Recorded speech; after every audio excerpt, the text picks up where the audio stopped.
Vamos. Buenas noches, amigos de Revista Divergencia. Es un gusto estar una noche más en un nuevo webinar, en un nuevo conversatorio con nuestros colaboradores. Esta noche para hablar de un tema polémico, sí, pero que también es importante abordar y que aquí en Revista Divergencia tomamos para esta transmisión, que es el PIN parental.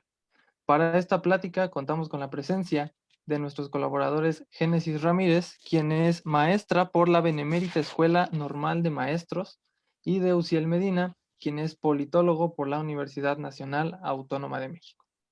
Como breve introducción, el PIN parental es una medida legal que, bueno, cada uno de nuestros colaboradores abordará desde su rama, pero que en rasgos generales propone que los padres puedan tener autoridad sobre cómo se educa a sus hijos en materia de educación sexual y temas cercanos a esa índole. Eso es una descripción breve para que más o menos tengamos el panorama de sobre qué objeto vamos a hablar, en este caso el PIN parental. Para esta ronda introductoria, le pido por favor a Uciel que nos dé un panorama más amplio sobre lo que es el PIN parental y por qué es importante hablar de él.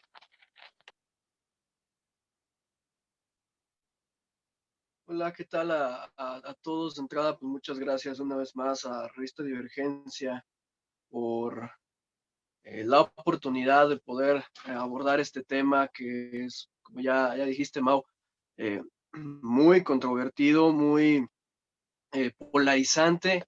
Y bueno, hablar de PIN parental, más adelante me gustaría abordar algunos aspectos de mi postura, pero para entender un poquito el contexto de cómo surge esta iniciativa aquí en México, eh, pues viene de la mano de sectores muy radicales de derecha que han pretendido insertar su agenda aquí en el país, sobre todo en el rechazo hacia lo que son los grupos LGBT.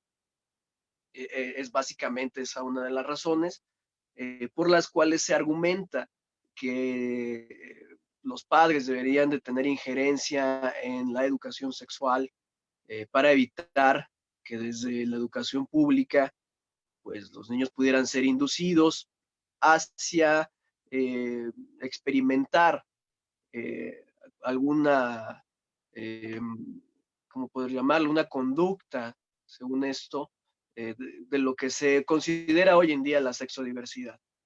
Pero realmente, ¿dónde viene lo del PIN parental? Pues viene de España, eh, es una propuesta de Vox, que por cierto es un partido de ultraderecha, muy inclusive ligado a, a estas ideas pro-franquistas y que aprovechan un panorama de mucha polarización allá en España, básicamente argumentando que esta ola de izquierda que se ha hoy insertado en el gobierno español, pues pretende de alguna manera favorecer la descomposición del tejido español, inclusive pues se alimenta mucho acerca de cómo ciertas propuestas llamadas así de corte progresista podrían atentar contra la cultura española y más que nada en un marco donde hoy la hispanidad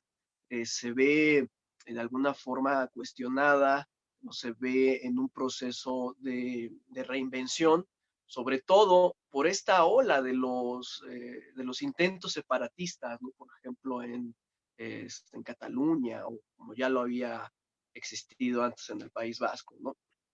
Entonces, pues este choque de paradigmas que hay entre lo que son las sociedades abiertas y las sociedades cerradas se aprovecha muy bien en el discurso de este segmento de derecha que va a utilizar como bandera el artículo número 26 de la Declaración Universal de los Derechos Humanos, donde se habla de que los padres tienen la potestad de decidir cuál puede ser la educación de los hijos y la han llevado al plano de la educación sexual.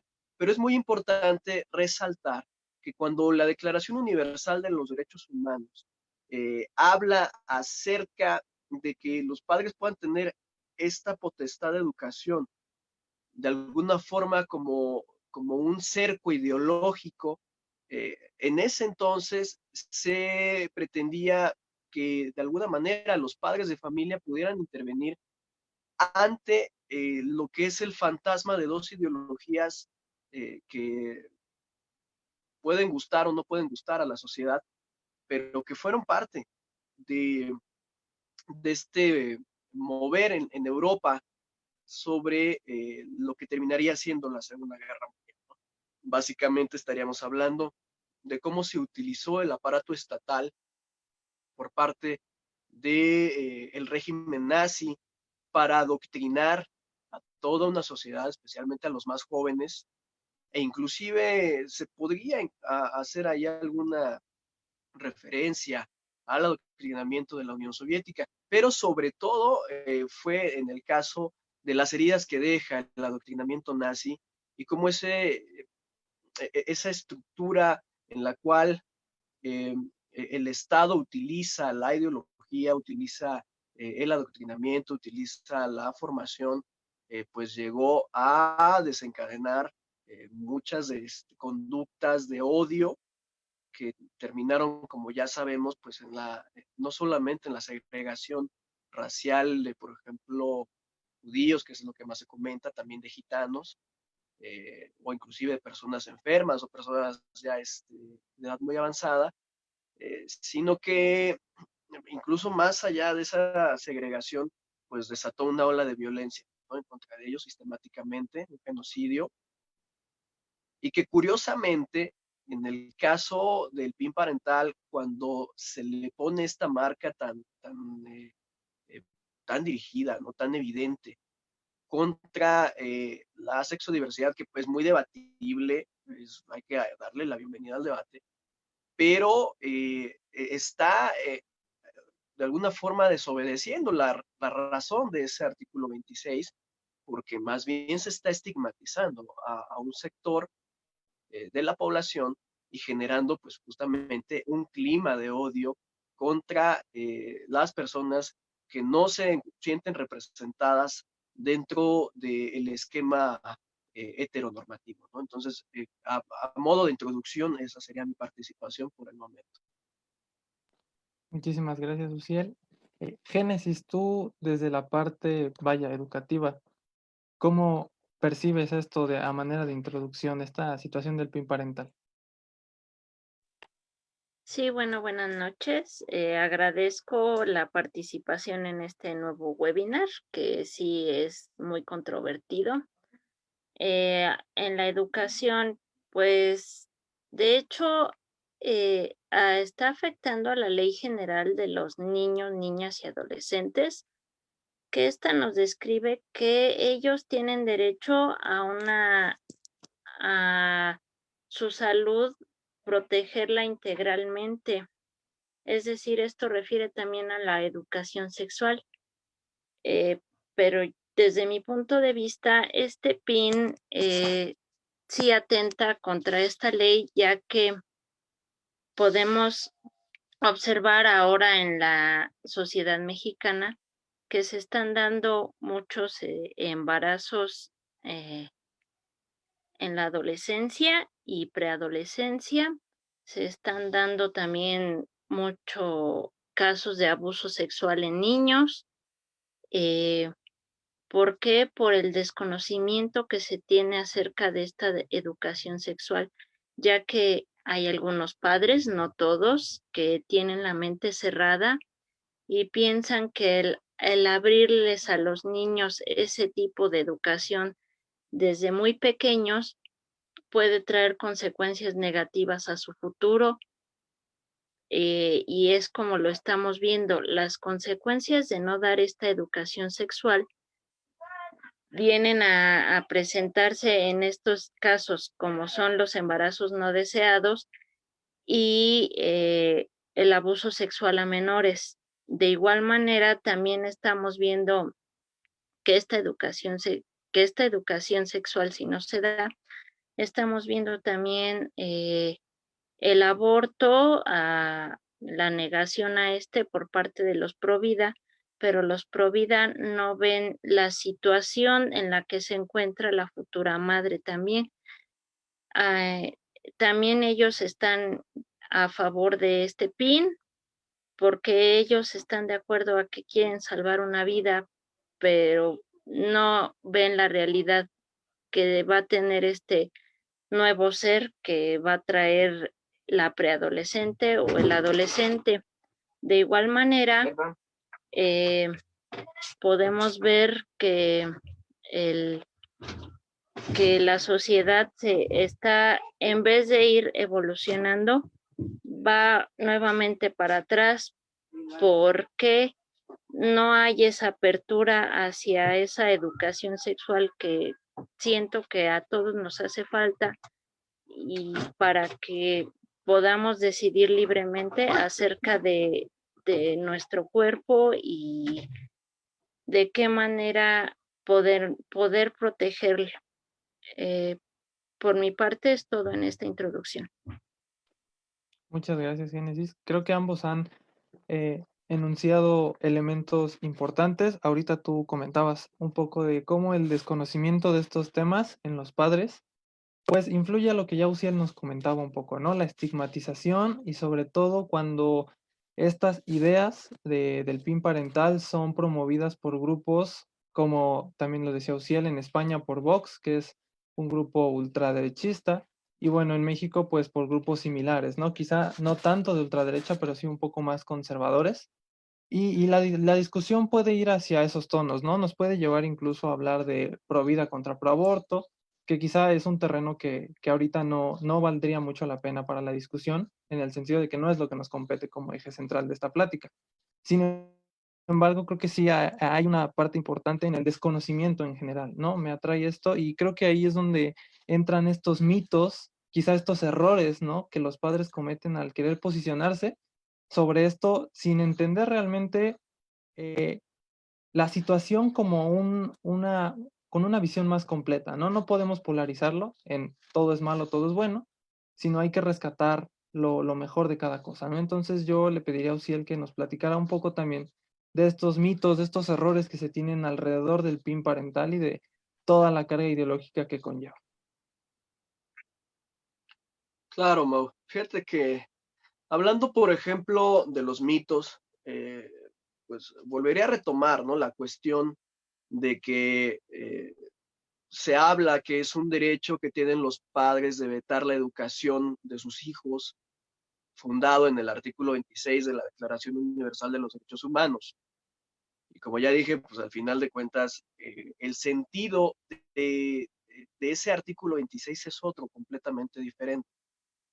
Esto no quiere decir que los padres no tengan que participar en la educación de los hijos. O sea, esta declaración justamente habla de que los padres tienen un derecho preponderante en la educación de los hijos. ¿Cuál ha sido este problema? Que al tergiversar el sentido de este artículo, pues se pasa por encima de otro derecho también fundamental, está en el artículo 18 de la Convención de los Derechos del Niño, que establece que si bien los adultos o los cuidadores son responsables de la crianza de los niños, esta no puede ser discrecional ni absoluta, ni estar sujeta eh, eh, o sujetar más bien el ejercicio pleno y prioritario de niñas, niños y adolescentes. ¿Qué quiere decir esto?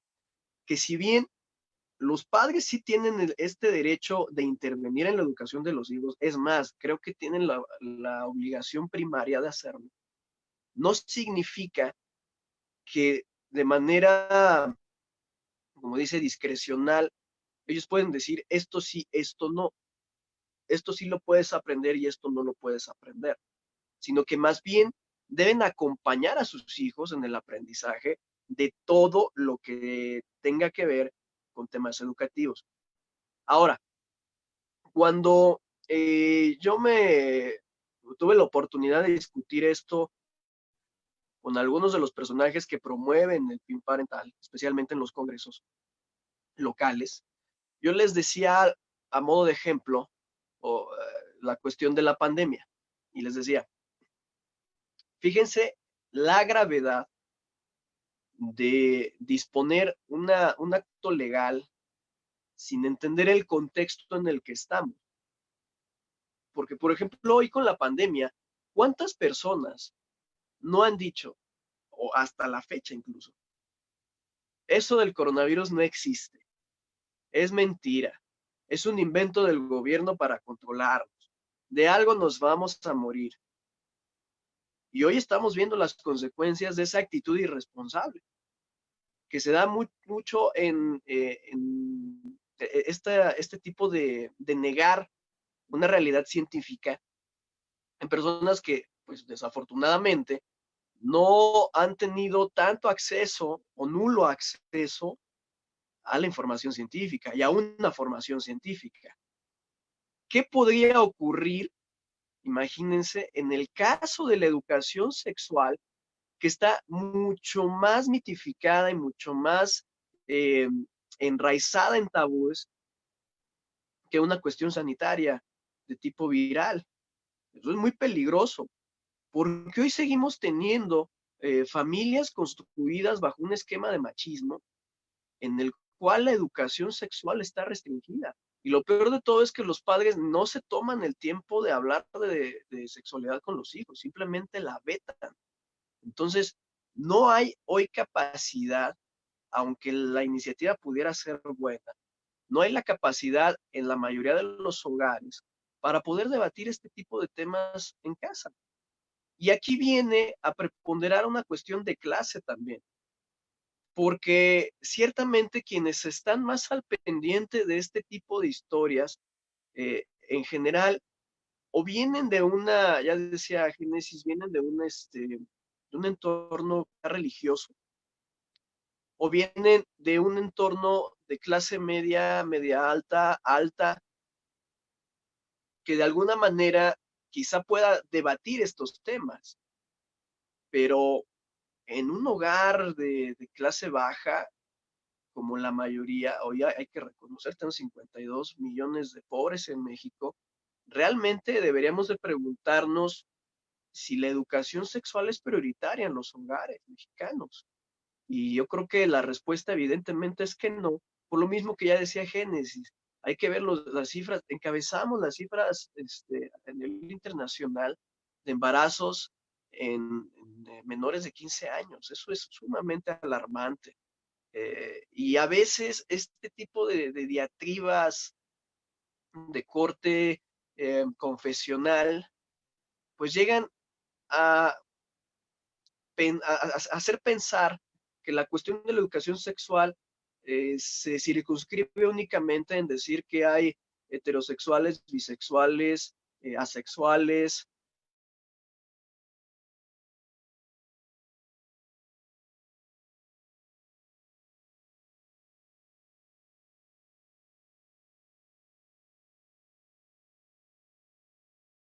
Y responder de derechos reproductivos, de cómo cuidar el propio cuerpo, de en qué edades es más saludable desarrollar la sexualidad, cosas que no se hablan y que desgraciadamente en las escuelas también está muy limitado eso, ¿no?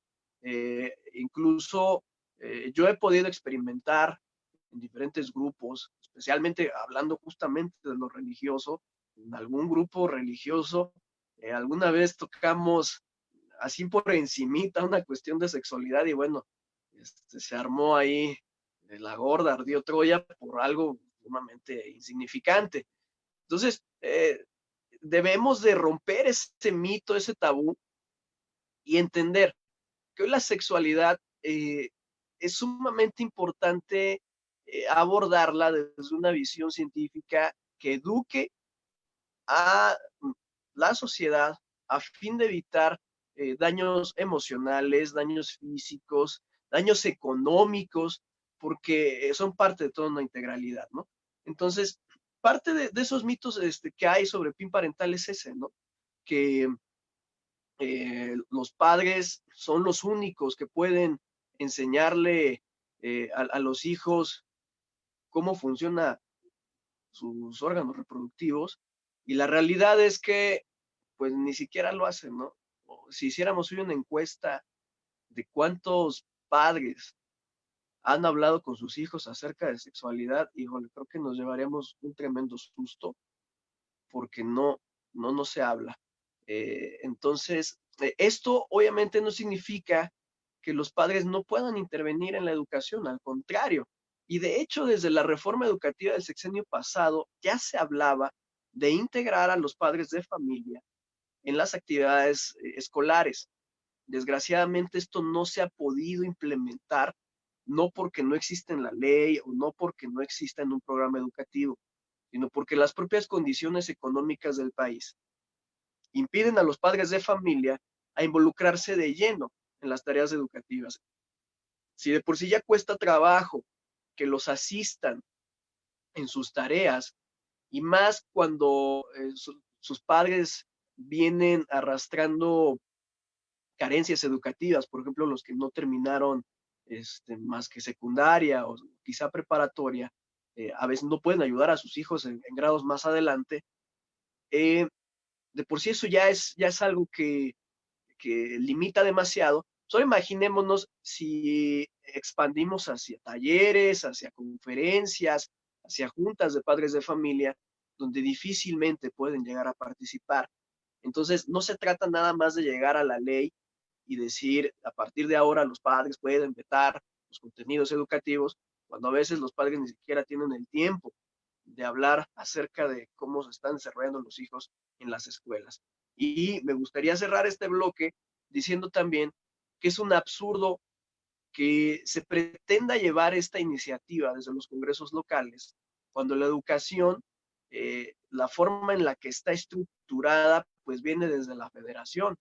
Entonces, esto es incluso inconstitucional, ya no solamente porque violenta el derecho a la educación integral o porque puede prestarse a cuestiones de discriminación, sino que también está rompiendo por completo la forma en la que se ha estructurado la federación en temas de la rectoría que tiene el Estado sobre la educación. Entonces ya de entrada por ahí se ha estado haciendo un muy mal manejo acerca de cómo llevar la educación sexual en la integración de los padres de familia con los hijos. Muchas gracias, Uciel. Creo bastante relevante esto que mencionas, ¿no? La obligación de los padres de estar en los procesos de educación, pero eso no les da tampoco autoridad para discrecionalmente excluir o no contenidos. Pero el hecho de que el Estado tenga responsabilidad tampoco los exime de estar partícipes en el proceso, ¿no? Y creo que a veces esa parte es la que falta percibir bien, ¿no? Dentro de la población. Pero, Génesis, tú platícanos un poco, ¿qué representa a nivel educativo, ¿no? La no presencia o la presencia del PIN parental y cómo repercutiría sobre todo en temas de formación para los niños o para quienes están en las escuelas. Bueno, para iniciar este bloque, quiero retomar algunas cosas que dijo el compañero Uciel. Es cierto que somos una sociedad bastante religiosa, ya que pues se siguen manifestando fiestas a los santos, fiestas a diversas índoles religiosas. Lo que traemos de hecho de esa religiosidad es ese pudor hacia la sexualidad, es decir, no sé si todos los padres, pero sí algunos dicen hablar de sexualidad es un pecado. ¿Por qué te voy a hablar de sexualidad? Es un pecado. Y aparte así también, hoy en día los padres como trabajan dobles turnos, trabajan hasta noche, trabajan varias horas al día, o estas familias que son monoparentales, en donde la madre o el padre son los que sostienen a toda la familia y no hay tiempo de ver a los hijos. Es donde viene también esto de la educación sexual, de que aparte del pudor con el que se tiene que hablar de ella, así como dice el compañero Uciel, no hay tiempo de que los padres hablen acerca de esto a sus hijos. El impacto, pues ya lo estamos viviendo, como lo repito, embarazos en la adolescencia, violaciones, etcétera, etcétera. Como bien dicen, información es poder. Si los padres sí tienen que intervenir en la educación de los niños, pero así como lo dijimos, ellos no pueden decidir qué sí se da en la escuela y qué no se da en la escuela. ¿Por qué? Porque ahí intervendrían muchas ideologías que en esta perspectiva serían bastantes y no nada más se afectaría la educación sexual, se afectaría varios tipos de educación en donde también se iría en un retroceso, limitando este desarrollo integral de los niños, ya que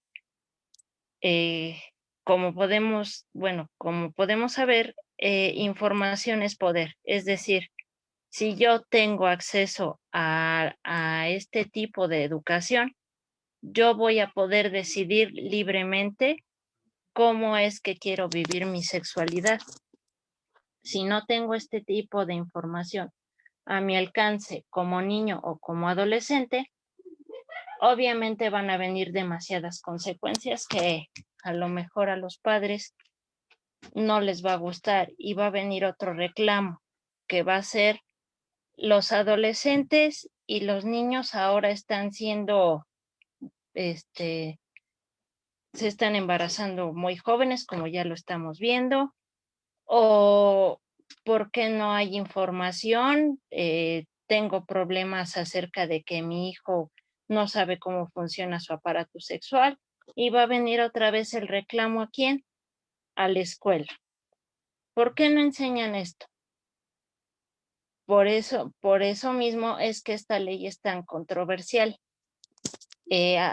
Aparte de que del pudor con el que ya había yo hablado, se vienen también encima muchas cosas y pues las consecuencias sí pueden llegar a ser devastadoras. Muchas gracias, Génesis. Relevante esto que comentas, ¿no? La importancia de poseer la información que permite, ¿no? A los niños, a los jóvenes, pues tener armas también para defenderse de lo que platicábamos hace un momento, que son estas consecuencias, ¿no? De la violencia o de las agresiones sexuales que a veces en ocasiones se dan hasta en el mismo seno familiar y pues a veces los niños simplemente no saben cómo responder, ¿no?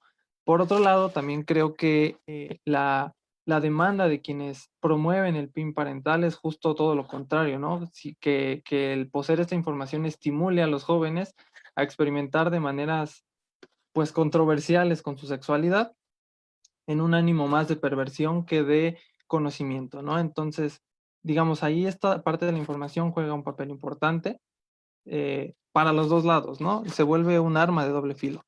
Sin embargo, quisiera que usted nos platicara un poco dentro de esta dicotomía que se presenta, que a veces tiene que estar muy polarizada o pareciera que no hay conciliación entre los dos puntos. ¿Qué áreas de oportunidad se puede encontrar dentro de este debate que se ha generado, ¿no? Realmente, más allá de una propuesta que se consolide o no legalmente, creo que el debate ha traído a la discusión temas que aquí ya hemos tocado, como son las condiciones económicas bajo las que viven las familias, que impiden acompañar el proceso de educación, el tabú o la religiosidad que transversalmente corta muchos ámbitos de la sociedad mexicana y que obviamente la educación es uno de ellos, y esta parte de la información también para los niños. Entonces, ¿qué áreas de oportunidad nos da el PIN parental o el discutirlo para pues ahora sí que para el futuro, para la construcción de una mejor educación a nivel nacional, Luciel? Claro, perdón, apagué la cámara. Muchas opciones no da, ¿eh? Lo que más bien deberíamos discutir eh, son cuáles, digamos, son las áreas que preocupan a la sociedad, más que a determinados segmentos, ¿no? Porque de alguna manera este tipo de propuestas, al menos en el caso de México, no surgen de un trabajo de investigación, desgraciadamente. No surgen de un acercamiento genuino con la población y de una observación amplia de las problemáticas sociales, sino que surgen de grupos que se llegan a enquistar en áreas de poder, pero que arrastran tabúes, que arrastran intereses de otro tipo de bloques que están confrontados con otros bloques. Y aquí lo que habría que rescatar es más bien cuál es el sentir de la gente. Y una forma muy práctica para hablar de lo que siente la gente, pues es buscando las encuestas nacionales, ¿no?, que hace el INEGI sobre ciertos temas, ¿no? Por ejemplo, la percepción de seguridad, la percepción de salud, la percepción en materia económica. Y creo que hablando de sexualidad, deberíamos de prestarle también muchísima atención a lo que dicen algunos indicadores. Por ejemplo, pues, de la OSDE ponen a México, y esto es algo bárbaro, en el primer lugar de la OCDE, de los países de la OCDE, el primer lugar en violencia sexual infantil. Eso es muy preocupante. Había unos datos por ahí del Senado de la República, no me acuerdo si fue hace 4 años, donde estimaban que alrededor de 74,000, si no mal recuerdo, niños y niñas eran víctimas de trata. Y esto debería de ponernos las alarmas a todos los mexicanos, especialmente a quienes, como decía Génesis, se identifican en un segmento llamado Provida, que no está mal, que está muy bien que defiendan una postura, pero deberían de profundizar un poquito más en qué es lo que quieren defender, porque desgraciadamente a veces solamente se corre en la dirección de ir en contra de una propuesta legislativa, pero se olvidan de todo el andamiaje social que se ve afectado por una u otra iniciativa, tanto las que pueda proponer el bando contrario como el bando propio, ¿no? Algo que ha mencionado tanto OCDE como que también lo podemos ver en las cifras de la Comisión Nacional de Víctimas, de Atención a Víctimas, la CNAV, es que mucha de la violencia que se denuncia, porque no toda la violencia se denuncia, y eso es algo que debemos de considerar, es violencia en casa. Y mucha de la violencia que se da en el hogar es violencia sexual. Y se ha venido manifestando de una manera muy preocupante ahora con la pandemia, porque se ha incrementado exponencialmente el número de denuncias sobre violencia, y muchas de ellas tienen que ver con violencia sexual. ¿Cómo podemos hoy? Hay un documental, no recuerdo ahorita cómo se llama, está en Netflix, muy, muy interesante, que una red de periodistas de alguna forma montó una especie de operativo para identificar una red de pederastas. Y es muy preocupante ver cómo este tipo de personas enfermas, de verdad, no tienen nombre lo que hacen, llegan a utilizar las redes sociales para atacar de alguna forma sexualmente a niños y niñas. ¿Y dónde están los papás? No se enteran. Y esto se da justamente porque no hay una estructura suficientemente fuerte, institucional y aún social, para proteger a la niñez y a los adolescentes ante lo que puede ser violencia sexual.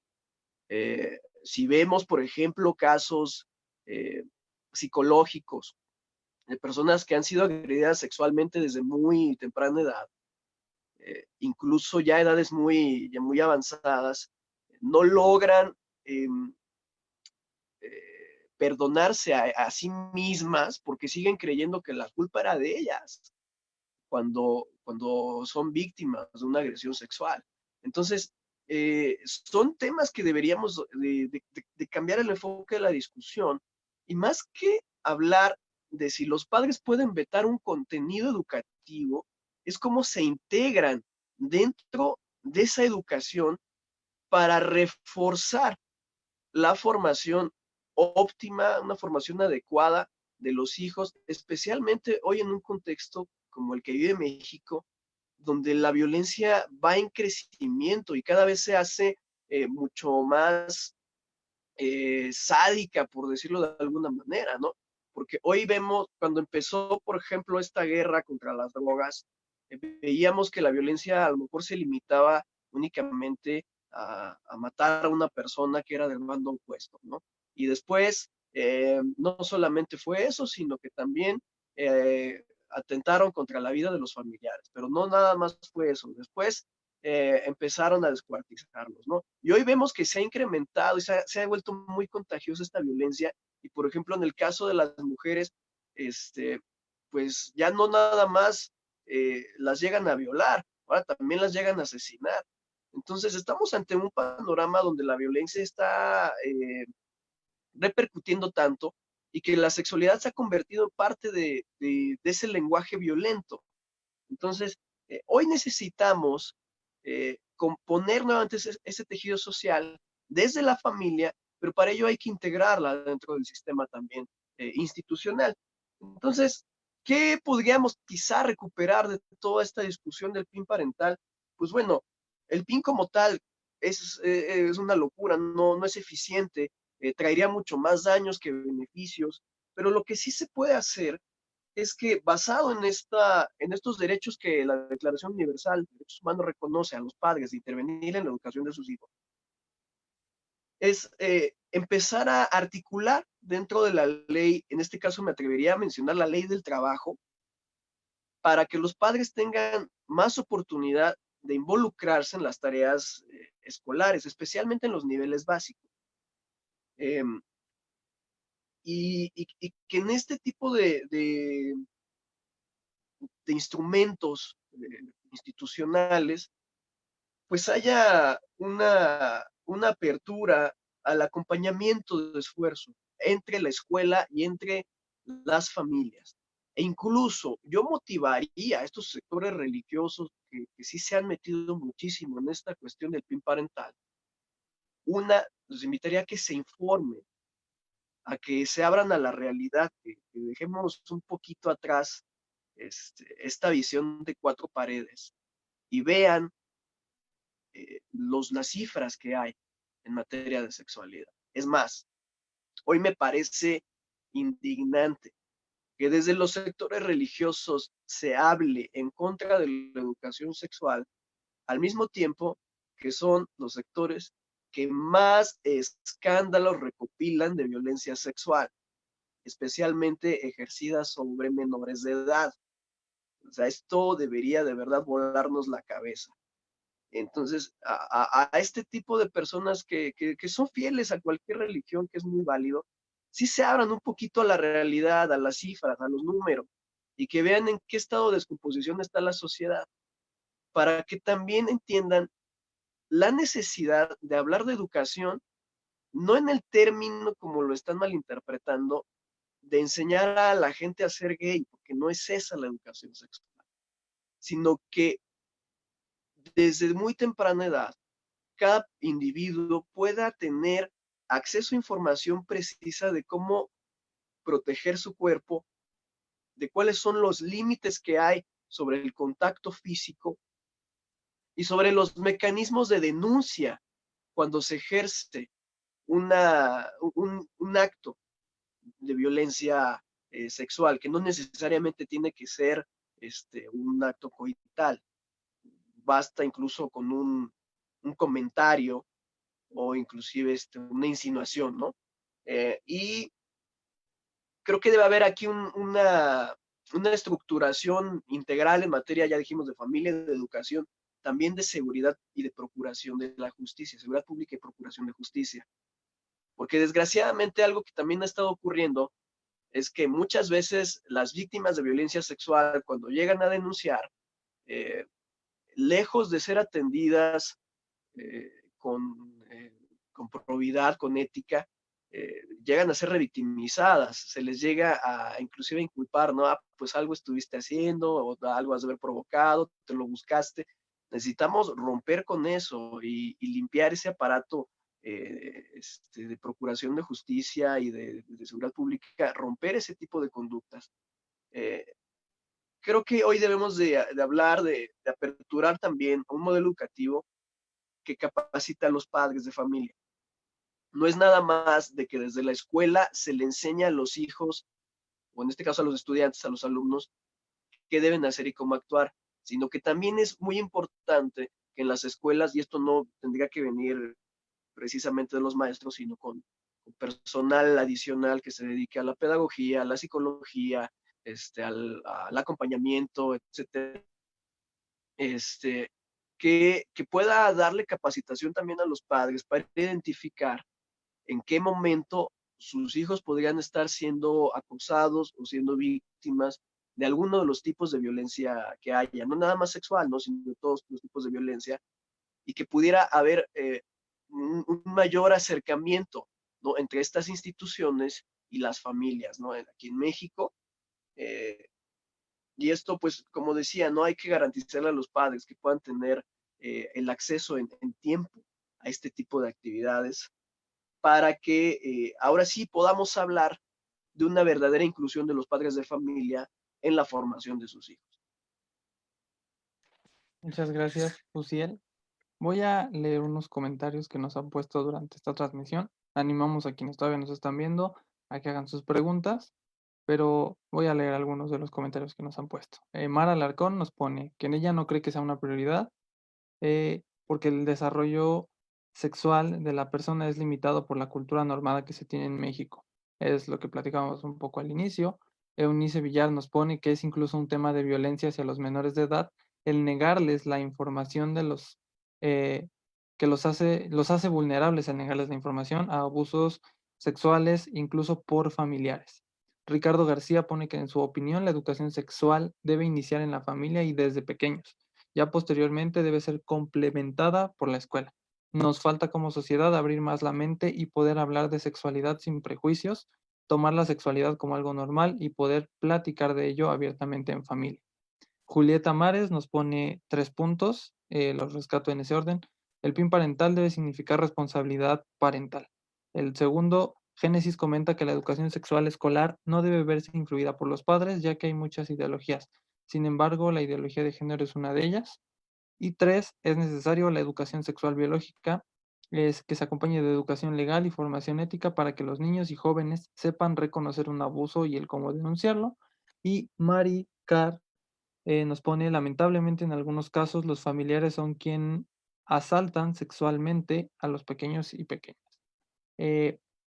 Génesis, Uciel les pediría si gustan, ¿no?, recuperar alguna de estas opiniones, expresar asimismo la suya o, en su defecto, dar una conclusión sobre esto que se ha platicado en esta noche para ir cerrando este conversatorio. Entonces, no sé si Génesis quieras rescatar alguna de estas opiniones.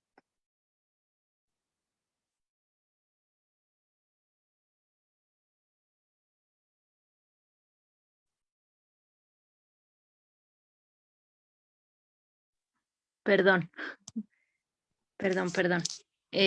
Bueno, yo ya nada más quisiera dar mi conclusión esta noche eh, acerca del PIN parental.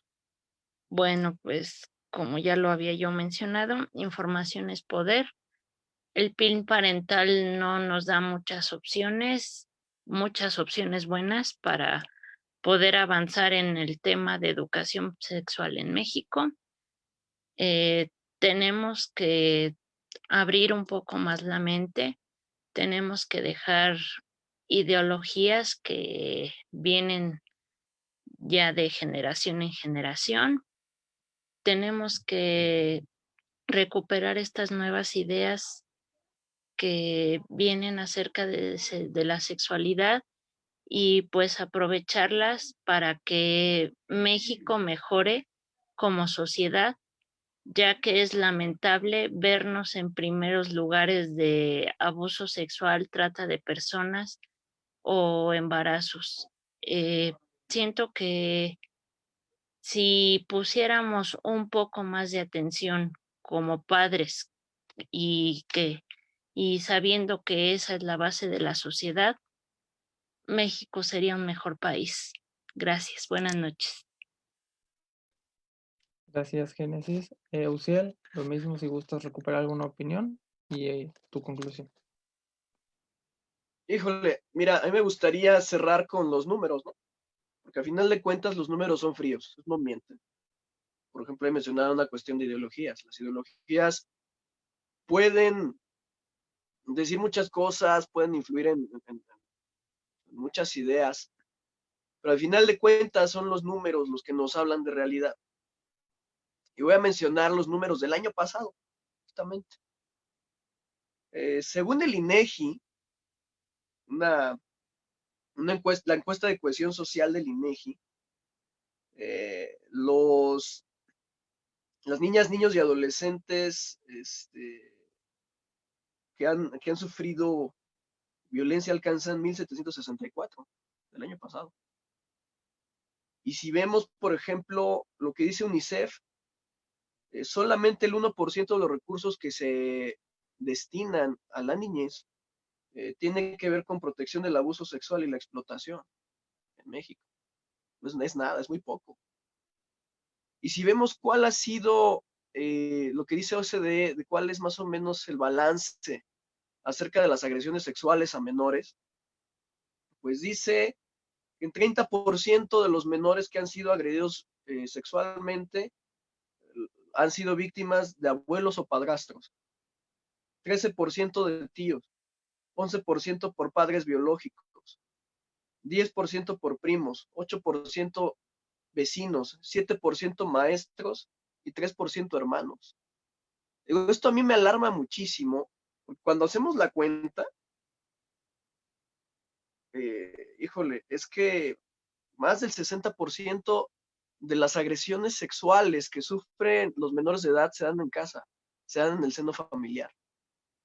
¿Cómo podemos hoy decir que las familias deben tener el derecho a vetar un contenido de educación sexual cuando más del 60% de las agresiones sexuales que sufren los menores de edad las sufren en casa?